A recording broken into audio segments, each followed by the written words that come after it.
It's like if you're willing to show up and be vulnerable, then someone else, there's a sense of safety in that.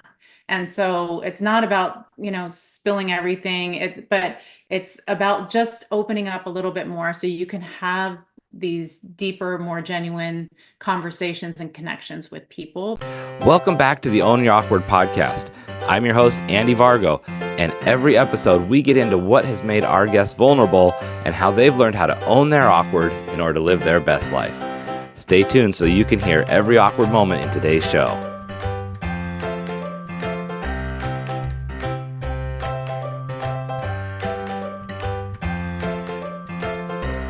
Hey friends, welcome back to another episode of the Own Your Awkward podcast. I am super grateful today to have a fellow author and collaborator on some projects with me, Lara Scriba. Lara, how are you today? I'm doing great. Thank you so much for having me, Andy. Yeah, it's amazing to have you here. I don't want to give anything away about your journey, but I'm just so curious because you've got amazing stuff going on. Your lifestyle is different than what a lot of other people live, and I hope we get into that today. If not, I'll put you on the spot about it. But Gotcha. with your journeys right now, I like to start out on a positive note and just ask, what's something from a positive perspective that you see in the world going on right now?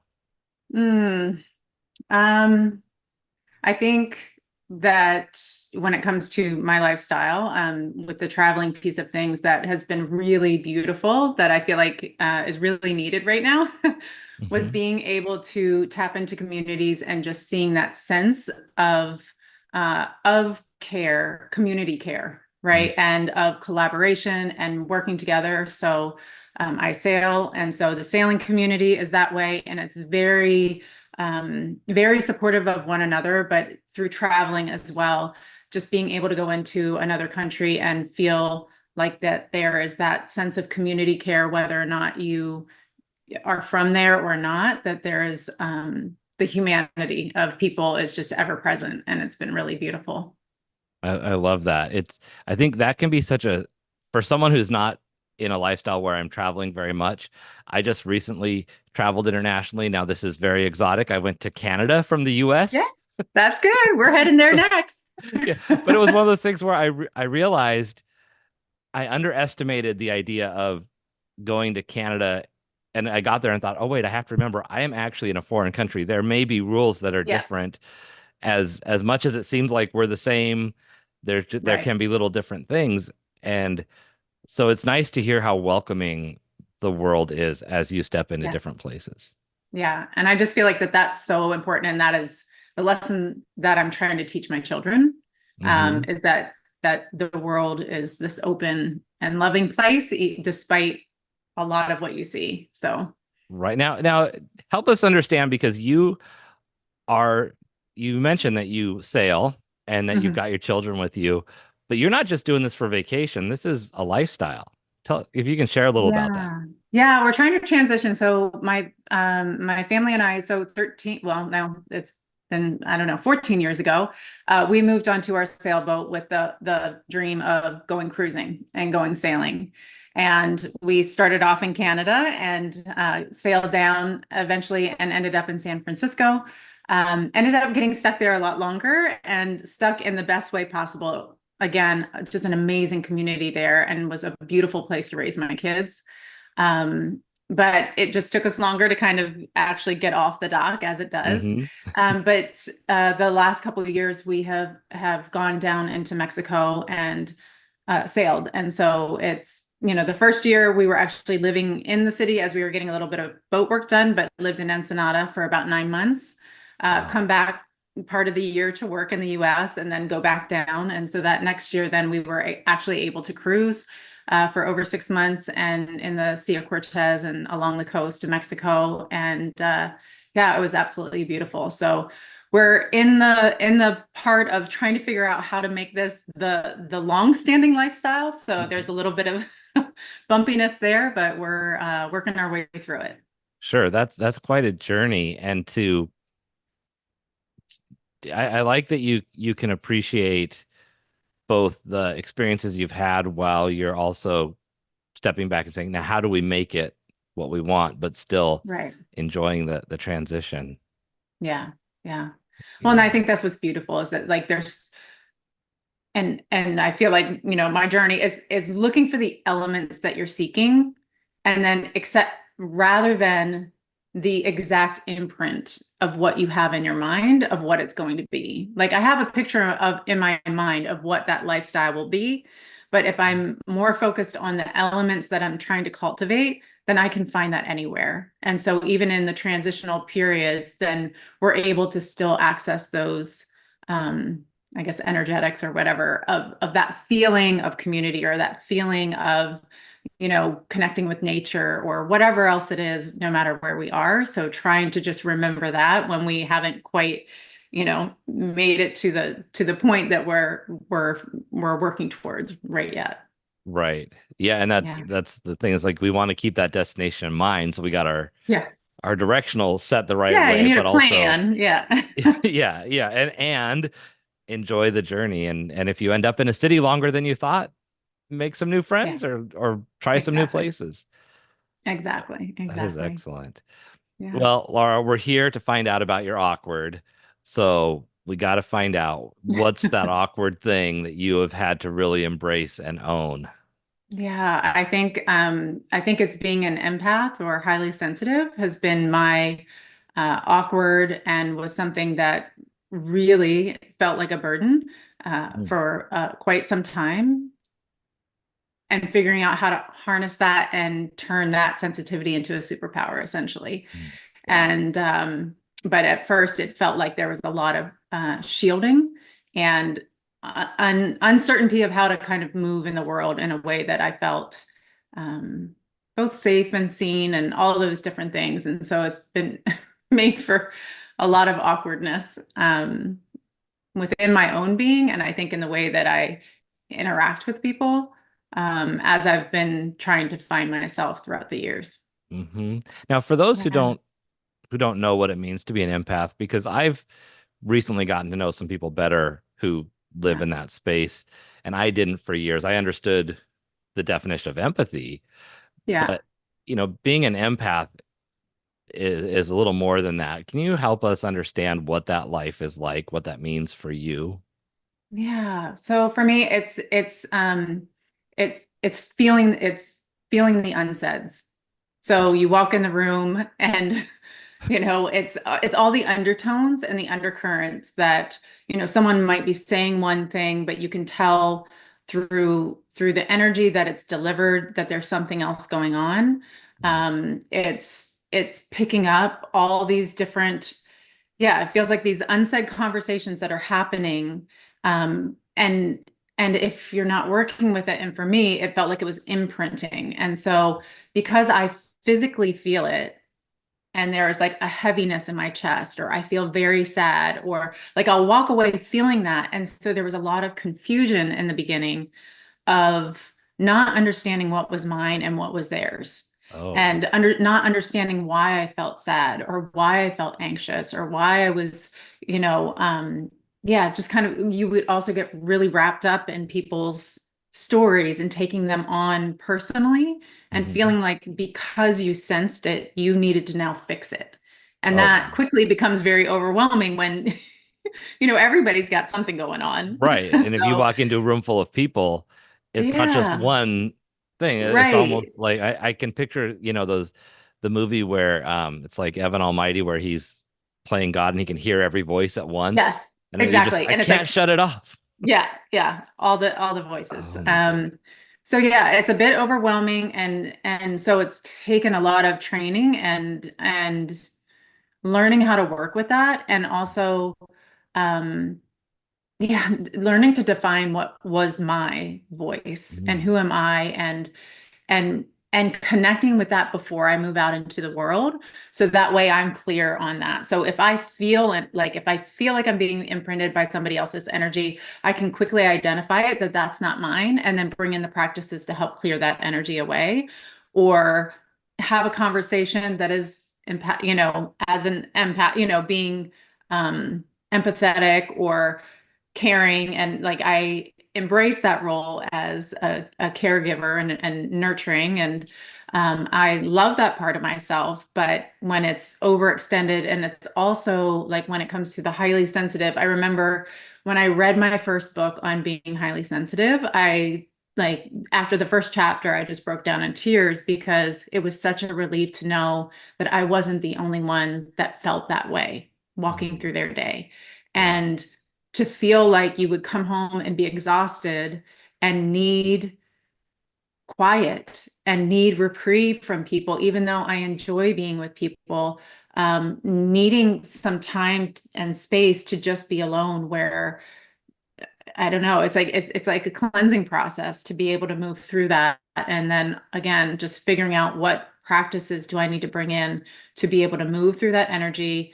So that way, because it is now, a part of myself that I love and enjoy and embrace wholeheartedly, but there's actions that go around that to protect that and keep that safe, I guess. Right. And this is something you now do professionally by using Yeah. that through Yeah. Reiki and tarot and other things. How Yeah. how is that how have you learned to use that in a way that is something that is now your lifestyle? Yeah. Well, so for me and, in my stories that I've written, so my journey started is that I had an eating disorder when I was, a teenager and really had to take a hard look at what was going on. And so for me, it began with, what is my mental illness? And then what is my true voice? And, being able to, needing to struggle with that and clarify that for myself and decide to recover. And so there was that recovery piece of things. But then there came the point where, and I also was a nurse before I had my kids. I was an emergency room nurse, and so here I am in like the most chaotic of environments, Right. um, and just found it quite overwhelming. Um, and so then after I had my kids, though, I wanted to stay home with them. Anyway, I ended up becoming a yoga teacher. And so teaching yoga, of course, starts incorporating those different things. And I had started bringing in those practices. I was a Reiki teacher and had done yoga previously from that. And then have just started to bring in more practices because it was like I had recovered from my eating disorder years ago, but I was still cycling through anxiety and depression. And I was not understanding, again, it was like, where is this coming from? There's not like, I don't have something that I can connect to that I feel sad about, or particularly like understanding why I'm having these anxieties and really needing to come into that discovery piece. And Sure. so then it was really diving into owning my history of an eating disorder, of like really understanding instead of just trying to get rid of it, like understanding why it existed in the first place. Mhm. And then being able to dig a little bit deeper of like, how can I really meet the needs that my body, my mind, and my soul were begging for. And so starting to bring in those practices. And that's where I grew up doing tarot. So that's always been something like a through line in my life, which was a really beautiful practice that allowed me to journal and ask questions and have a very like kind of inquisitive and curious writing practice. And then I just started building, doing Reiki and then working with Reiki with other people, developing my, being highly sensitive and tapping into that aspect of things. And and then what was really cool was the latest piece was the numerology aspect of things, which was really wonderful because this transit started, just as I was ramping up and we were getting ready to start to move a few years ago. And it's something that is this really simple practice, and yet it can it can help you with understanding what your strengths are and understanding where you might stumble. And so it's recognizing where you are on that spectrum. And so that way you can then get information to help you get over those hurdles and get over those obstacles. Um, and as much as you can have it be an inward focus with the numbers, there's also like day energy and month energy and year energy. So you can look at the day energy and it's almost, I see it like a treasure hunt. So it's like this little like journal prompt almost, where it's like, okay, here's the energy available to you today. Where are you going to see it, or where are you going to use it to your advantage? Mm, And I just love that part of it because I don't always have time for a yoga practice. I don't always have time to pull cards and journal. I don't always have, like, I'm very on the go. I homeschool my kids. We're sailing, we're moving around, we're, yeah, it's a little um, hard to just anchor the boat and say, hey, right. mama's got a journal. Yeah, mama's got to write, gotta bring this stuff out. And I try, but sometimes we got to pull the anchor and we got to go anyway. So this has been something that it's like I can run the numbers quickly, know what energy is there to support me, and then just see how I can pull that in. And it ties so beautifully in with the tarot, and it also ties in with yoga when you think of the chakras of being, when it comes to personal development and self-development, of these different phases of yourself.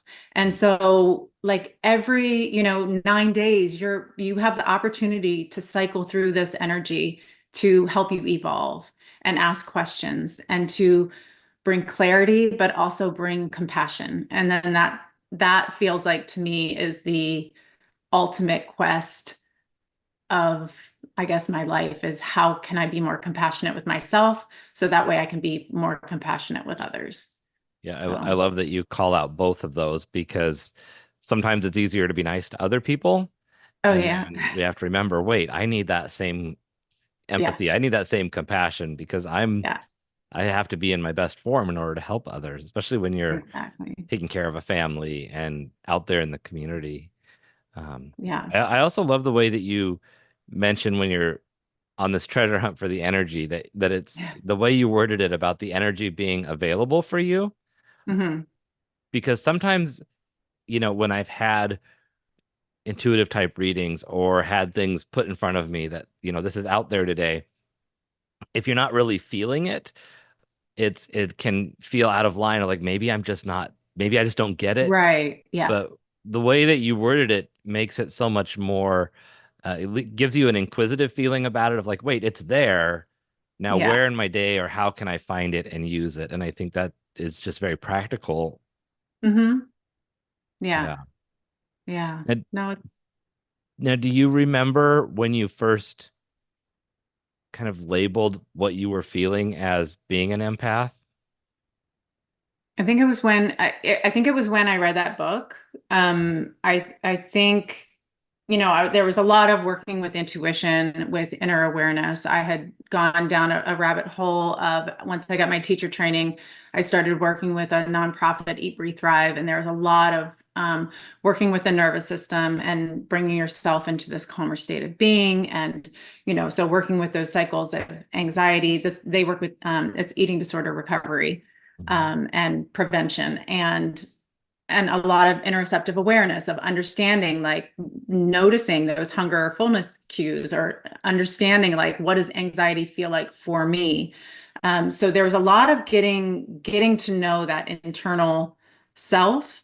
Um, and I think that just naturally led to, more, but I read a lot. So all the Right. books start coming in. And so, one thing leads to another. And I think that's what's so beautiful now too, is that a lot of the stuff that I used to read that was on the fringe, that, I'd kind of be mocked at in the ER if I had my like Reiki book out, it's like, Right. oh God, here she goes again, right? Mhm. Like, good luck with that.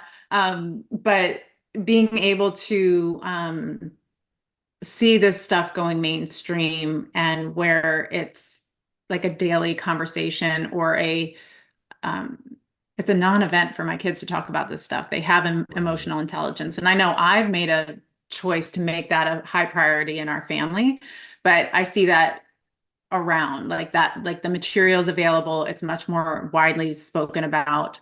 Um, and so, yeah, I think material started, books started coming in about it. I think that there's a lot more evidence-based, information coming out about how these practices really help to support ourselves, and help us regulate our nervous systems. And so when you're coming from that really grounded place, then that's when it turns into a gift. Because I think, like you said, um, me saying that it feels that like the world feels like a treasure hunt is a complete shift for me, because when it used to feel, like I said in the very beginning, was that it used to feel like I had to shield myself from the world. The world felt too much. And I just wanted to figure out how to protect myself and how to get away.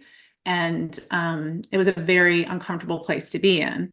And for it to be one of those opportunities to shift that within my being and to have it be a felt sense versus being something that I've read. And I think that's what's so beautiful about the embodiment practices of yoga or Reiki. It's like it gives you the opportunity to shift from intellectualizing a concept to actually embodying it and feeling that sense of reprieve and having that sense of ease within your being. And that is such an exhale, and, Right. I think that that's where, yeah, just the beauty of those practices come in. I think I lost the line of what you asked me, No, it's but beautiful what you shared. And as you were mentioning just kind of your journey as being a nurse, and I imagine that there are a lot of people who are empaths who end up in a situation as a caregiver, a nurse, where yeah. they're healers. And so that is a natural thing, but that has to be overwhelming to be in a place where people need help and have that empath.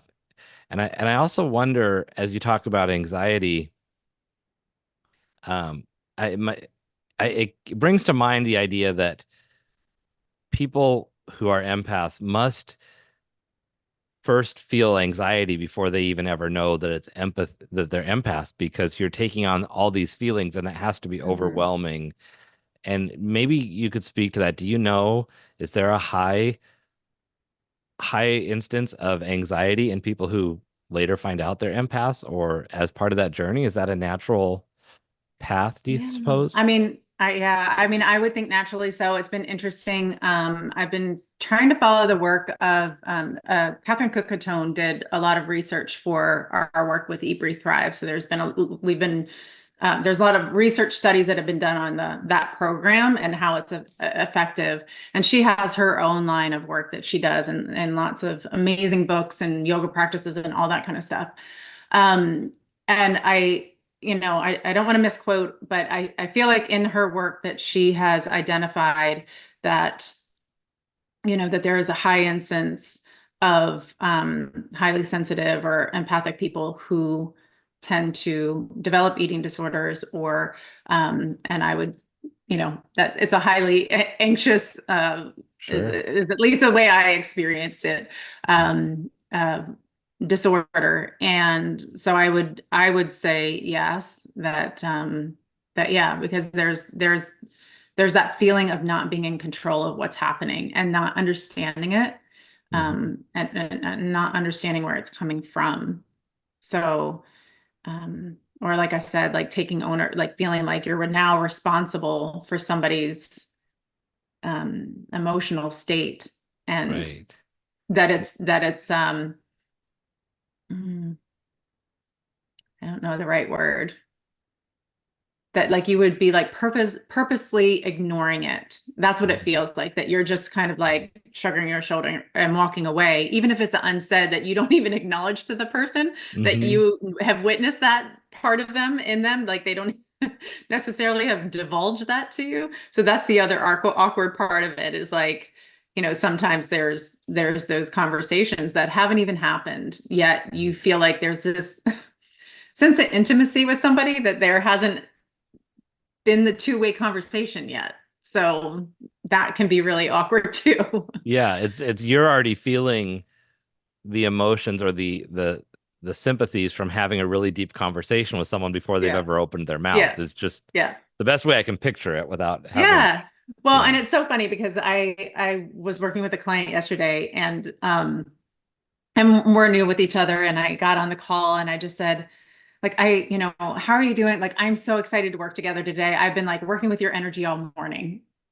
Like we've been having conversations for hours before I You even don't called know it, you. but I've already got half the Right. work done. I got this covered. Let me tell you what's going on.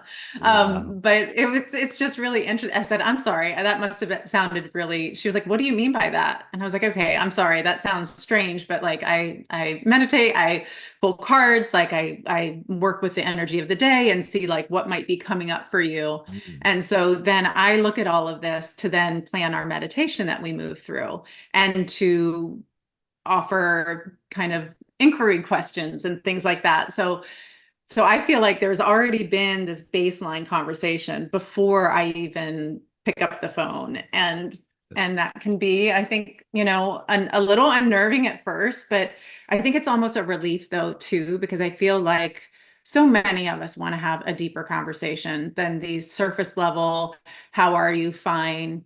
I'm not really fine, but I'll tell you I'm fine so we can move Right. on, with the niceties. And so many people need to just be heard, just to hear their own voice and even dispel their own myths, like a lot of times there's such a story going on in our head. I love the work of Brene Brown, and there's one of the parts where she talks about trying to clean up her conversations with her husband, and she started saying, the story I'm telling myself is right. And so it Yeah, gives I that love that line. opportunity of like, I don't have to own it as my truth, but it is something that's like, Yeah, it's going on in my swirling head, and I around at in least there. need to acknowledge it and Right. change the direction. Let's change the narrative, and it gives the opportunity to not blame or um yeah, assume that it is the absolute truth. It gives opportunity for there to be a question in there and to work with it. And I think in asking those questions, then when we are able, just like travel allows us to change our perception and the lens that we look through, like you said, because like, oh, actually, they might do things a little different here. And then like, why do they do things different? Like it makes you challenge why you do what you do, right? Hmm. And so I see that as that's what energy work gives you the opportunity to do these practices. It gives you the opportunity to question yourself of, well, why do I think that? And where is that actually true? Where is there actual evidence of this usually negative thought being true? And also, how is that playing out? That thought, if I'm saying that thought is true, how does that play out in how I move through the world, how I move through my relationships, how I feel physically in my body, how Right. it manifests in my body through either pain or headaches or whatever else. And so I feel like that it is this really non-confrontational way, because a lot of times when it's our friends or our partners that come in and try to have these conversations, you feel like you're defending yourself. Hmm. But when I can just be like, well, I pulled these cards today and it's saying this might be coming up. Sure. And and it could be that, no, it's not, but then our conversation goes in a different, no, this doesn't resonate, but this does. And Sure. so then it trails off, and so I'm not attached to whether or not the card that I pulled is like, I'm not defining anybody's future. I'm pulling cards to start a conversation. Right. And and using that intuition and using that empathy to have a conversation and to hear what you're saying, and then hear that what's being said under the surface. And then I can start to fold in the narrative to help that to be expressed and to be able to shift that energy to a more positive place.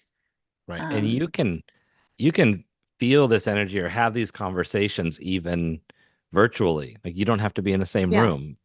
No, yeah, I do all my work actually just even over the phone, so I don't even meet video wise. Yeah. Yeah. It's So it's amazing. really nice because you can just like be in your pajamas and in your bed, and we talk, and then you do a Hmm. meditation, and your hair doesn't have to be done and neither does mine, and it's fantastic. Right? Screen off and just go for it. Wow. Yeah. Yeah. Now, Laura, we've both been authors, and I know you did a lot of the editing work for the Mm. Wellness Yeah. DPS book, as well as the When the Wellness War, which Yeah. were Peggy Willems and Margaret Yes. Schvetstein's books. We were both Yeah. in number two and three. Yes. That's just a part of what you have going on. So I know we've talked a lot about what you do, what you're doing, but can you share for us, what it is that you do for your business, for your life, that people can support you in? What's the essence of how we give you some love out there in the world? Yeah. Well, I think I think come join me. So I do meditations on Insight Timer, and that is free. It's a free forum. So I do live events there, which is Reiki and meditation for empaths. So I work with the numerology, the number, energy of the day, and I infuse that into the meditation. And I send Reiki during that process. It's yeah, just coming to have a conversation. A lot of my stuff is on Instagram is where I'm most active. And I just love having conversations with people and seeing how they're implementing the work and the ahas that they have. Yeah, I offer the sessions, virtually one-on-one sessions. And also I do blueprints where it's a lot about your specific energy. And then it's a yearly forecast where you can look at what energy is available for you throughout the year. And it's a really beautiful way to kind of every 3 months look at like what can you embrace and what Okay. can kind of play out for you. And it runs along like chakra wise as well, where you're working through the systems, right? And to this yearly manifestation cycle as well for yourself. So it's a really beautiful way for that self inquiry and that personal development and growth and just being curious, which is really fun. Right. Yeah. Something you said there really stood out, where you use the phrase implementing your ahas. And Hmm. I've never heard it mentioned like that, where, we have these aha moments. And a lot of times people focus on what was your aha, what was that Yeah. change, but that moment doesn't really affect your That's life not if you it. don't implement it. Right. Well, and that's what I read in your story, right? When we were talking, when we first got on, is that, reading your story and what resonated was that, yes, you have this aha moment of like, okay, I cannot do this anymore. And something needs to change, but it's action. You have to, you got up and you went for a walk. You Yeah. get up and you do something. You get up, you make a phone call, you get up and you write, you get up and you create quiet time for yourself before you engage in, your homeschooling day with your Mhm. kids or and that was a lot of, my second story was really seeing all the tools that I've built over the years in action in Yeah. this like really alternate environment that it was not, that was all new to me too. So I didn't know what was going to, what the scenario was going to be. And I didn't have a time and place to have this perfect, schedule. Every day was different. Weather changes, plans change, people change, all of this is continuously changing environment. And I had to work on the fly. And but if I just sat and thought about things, nothing was going to, that's where the anxiety spins, right? Because Mhm. there's a change between, or there's a difference between what you want to happen and what is happening. And there's this huge gap. And it's taking those little steps towards reaching that destination that you're wanting that gets you there. But like you said, unless you take the action, then things stay the same. And that's what's so painful, I think. Right. So along those lines, when someone is in that mindset where they know they want change, Yeah. they know that they don't want to stay in the same place, but all of these things are happening around them.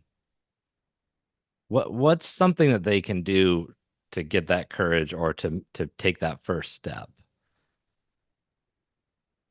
Mm, I think it's yeah, somehow making the space. I feel like, so many of us, I think especially in the caregiver roles, we are not um we often feel like we have to ask permission, and it's about not asking permission, just saying this is what I need and claiming that for yourself. So even if that's a small thing of knowing that your body feels good when you eat a certain thing for breakfast, like making sure you have that at hand, or your favorite tea or whatever that is, or, getting up that 30 minutes earlier so that way you have the quiet time to just connect with yourself before kind of the craziness begins. I think there's these little small steps, and like I said, that you found in yours, it's like we often think it's this really big pivotal moment that is that defining moment, but it's these small actions that we take. And so it's that setting your intention as you move into the day of what energy you're wanting to cultivate, even if you don't know numerology. Like, Mhm. what am I trying? What is my intention here today of what I want to experience in my day? Or what is it that I want to feel? And so seeing if that way that you can reach out and either connect with a friend or move in your body. So like finding a class to take, it's like it's that seek and find, right? Where am I matching? It's like all the Yeah. games, right? You keep flipping cards until you get a match. And then you're like, awesome, I got the match. And then, and then you start getting those matches, and then you start seeing what resonates for you. And then those become your core practices. And the key is not to let the name of my business is Key to Kaizen. So Kaizen is like small incremental steps to improvement. Mhm. So it's not these big, huge leaps that feel insurmountable. It's taking these really small steps that feel underwhelming, that feel like, oh, well, it feels like it won't make a difference, but it does. And that feeling informs your next thought, and it informs the way that you engage with the people around you and the way that you feel in your body. And it just starts to um, escalate in a good way from Right. there. Yeah, it's Um, it's almost in that giving up on the destination. Like you keep where you want to go in mind, but you give up on the fact that for you have to get sure. there tomorrow and just Right. think, okay, well, what's one step in the right direction? Exactly. Yeah. Exactly. Yeah. I love this way that you mentioned too, like again, that what energy is out there for me today, but instead of starting with the maybe I don't know what energy is out there, but what energy do I want to be out there? And now Yeah. I'm going to go on that treasure hunt to Yeah. find it. Yeah. Yeah. Because you feel it. When you find it, you feel it. Right. And it's like, that's it. And so then you just, you can start, it's like a little basket that you start having, I'm gonna keep that one. Take it with I'll keep me. that. Thank you. Yeah. Right. And there's Yeah. going to be different things that work on different days too. So I think when people get really rigid about their like kind of rituals or routines, and always for a lifetime, I think too, in the different, especially as we get older and we have these different phases in our life of like it's different when we're single than when we Mhm. have children, Sure. to when we're older. And then there's different obligations that we have, or we become caregivers for our own parents. There's different, our lives change, and we have to accommodate that with compassion Right. and a bit of tenderness for ourselves, instead of just um, demeaning ourselves for not being able to pull something through, even though it doesn't fit with our life anymore. So it's being able to evolve and change as we grow and learn, because that's the whole point, right? For the personal development is like we're not staying the same person. We're trying to explore different parts of ourselves, and I think that's part of it too. And that's what I love about travel, is that it gives you that opportunity to experience parts of yourself that aren't normally accessed in your normal environment. Hmm. Um, and you get to see, like, does that fit or does that not fit? And try it out. And there doesn't need to be a sense of permanence about it. So it's Yeah. just let things I, be a little bit more playful. yeah. As you were talking about that, I was getting this image of kind of, we write out our master plan of what we think Yeah. life is going to be like. This is the plan from, Yeah. time I become an adult to the Yeah. first steps in the career to aging and all Yeah. that. And it doesn't happen that way. It just, No. the plan goes out the window with the first surprise. And like, how do I get back to my plan? But I think Yeah. that probably creates more stress than anything. Yeah. Well, and it just reminds me too of, like, as a yoga teacher, you come to class with a plan, and then the people show up. And you could have had this like high vibe, like strong flow, whatever planned. And then the people you see them like dragging themselves in, and you're thinking, oh, they're exhausted, right? So are you going to stick with your plan and make everybody miserable? Or are you going to teach a gentler class and allow everyone, to get the practice that they needed for the day? Yeah. And that's when somebody's practice grows, not from like this rigid, demanding, um, kind of schedule. It's that allowance and um, that empathy towards the human experience of, every day is different and some days are hard. And so how can we care for ourselves in those hard moments with a definite sense of tenderness, but also an inner knowing of what we need. And I think that's what's key too. Often we don't know what we need, but it takes that getting quiet and getting to know yourself to understand what to ask for, because that's, I think, where it can become very challenging, when just getting the clarity of like, I don't even know how to ask for the support that I need because I'm not sure what I need. So there can be a lot of that kind of confusion in there as well. So Right. Now you've kind of touched on this, and I think you've kind of given us the answer in a lot of ways through everything you've shared. But I'm curious if there was a point where, we talked about when you first discovered that you were an empath and your journey to get to where you are and starting the work that you're doing now. Was there a point where you said, "Man, I really have owned it, and I really do understand how yeah, this benefits me now," and where you can look back and go, "Yep, I didn't used to get it, but now yeah, I do, and actually appreciate that in a different way." yeah, yeah. I think it happened actually over the last couple years.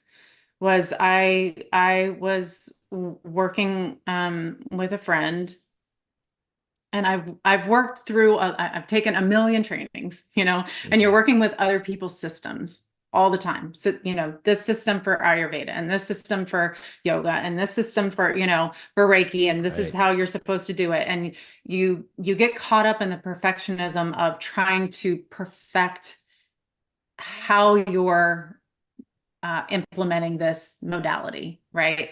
Sure. To be the best that you can be, and to be the best for the people so they get the best outcome.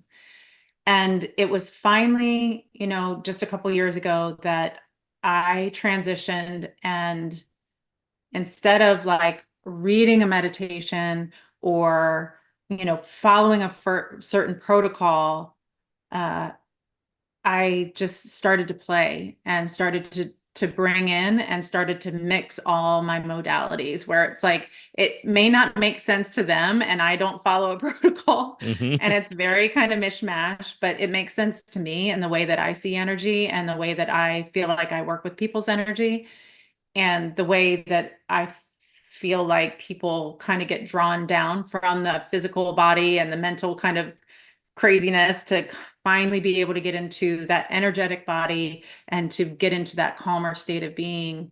Um, Essentially, what I've been doing for myself for years.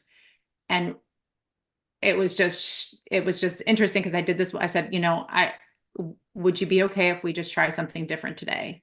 And she said, sure, of course. We've been working together for years, and she just, after the session, she was like, what was that? Wow. And she was like, where did you get that meditation from? And I said, well, I didn't get it from anywhere. I just worked with the energy and just what was coming in. I just verbalized what I see when I'm doing my sessions with you. Mm. And I haven't looked back since. And it was Wow. just this combination of the numerology, I'm drawing cards. And so, and just, yeah, just It, verbalizing how I see and process the energy. yeah, it's like Um, you just threw all the manuals out the window and said, "You know yeah, what? We're not yeah, going to try to follow exactly. the rules." And then that Yeah. sounds like that was so freeing. You just followed your intuition and Oh, then it was huge. Yeah, it was huge. And so, yeah, like I said, I haven't looked back since. And it's just, that's when I was finally able to feel like I've claimed the work that I do. hmm. And yeah, it's just Was has there, felt do you amazing. think there was something that sparked or triggered you to just know you needed to do that? Yeah, I don't know if it's just we were at a level of I think just both of us growing together in that experience and feeling like it needed to go to the next level. And but yeah, I don't know. It just felt like the shackles needed to kind of be Right. released from that because and that's a lot, you know, when you read the manuals though, it really does tell you like this is just to get you so you know it's to follow then start following your intuition, Okay. right? So the So the mind manuals are needs meant to something be thrown to out. right. It's Yeah. you're supposed to have this framework because the you know as humans we need a frame our mind needs a framework and something to attach to and to be able to you know have symbols or and all these different ways of working with things um but yeah I think that that's what makes us unique and Mhm. how we move through the world and how we see things and how we put things together that's what makes you know all the books that you read about energy work they all have their own different spin because somebody has kind of put their own special sauce in of how they Mhm. interpret or how things have melded and that's where like I call my sessions alchemy sessions because I feel like it's this blending and this kind of like melting pot of all these modalities and it depends on what you need that day too of what I bring in what maybe one more you know more of one aspect than the other Mhm. depending on what the need is for the day. So I love it's that. And it it's just just been really sounds, fun. yeah, it sounds more fun and it sounds way less stressful than for you to Yeah. be sitting in your space going through a checklist of am I doing things the right way? Yeah, yeah. So it's, I mean, I feel like it all serves its purpose, you know, as you're learning and growing. And I definitely am always learning and growing and taking courses and reading books and all that. I just love that world. Um, but there is this, yeah, just beautiful sense of peace, just trusting my own interpretation of things, Yeah, I think. Yeah. I love that. Yeah. Well, before we go, everybody needs to know to follow you on Instagram, find you on Insight Timer. Uh, Yeah. I'm going to ask you one last thing, which is for the people that are listening today, what's something, just a little challenge or something little advice on how they can own their awkward? I think just, you know, what is the thing where it's like say the awkward thing, like say Hmm. just go ahead and say the thing that you're sensing and I think you can you know, temper it and be compassionate about things like if it feels like something sensitive, but I think it's like I think people are dying to have, like I said, these deeper conversations. And so it's a two-part thing of, you know, if you're wanting to explore that part of yourself, it's opening up these conversations. But with that though, just like with this, you and I, it's I'm showing up with my awkward, but you've already owned your awkward. So we can just have this awkward conversation together.